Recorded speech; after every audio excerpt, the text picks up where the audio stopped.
অবশেষে জয়ের মুখ দেখল চেন্নাই সুপার কিংস। ধোনিবিহীন চেন্নাই সুপার কিংসের অবস্থা ছিল একেবারেই নাজেহাল।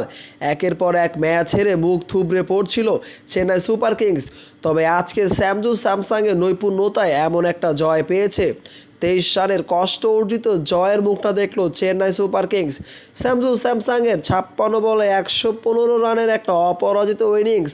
দিল্লি ক্যাপিটালস জবাব দিতে নেমে একের পর এক উইকেট বিলিয়ে দিয়ে এসেছে। মুখ থুবড়ে পড়েছে দিল্লির টপ অর্ডার।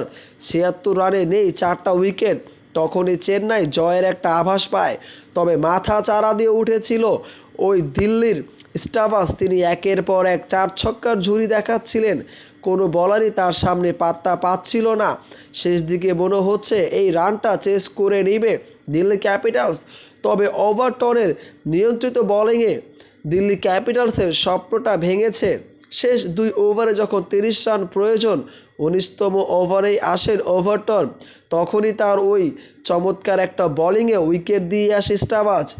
তাতেই চেন্নাই সুপার কিংসের জয়ের পথটা একেবারেই নিশ্চিত হয়ে যায়।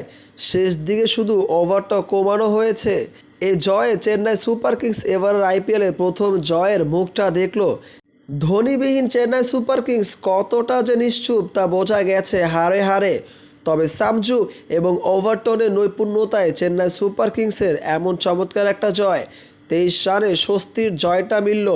পয়েন্টস টেবিলের 9 অবস্থান করছে চেন্নাই সুপার কিংস।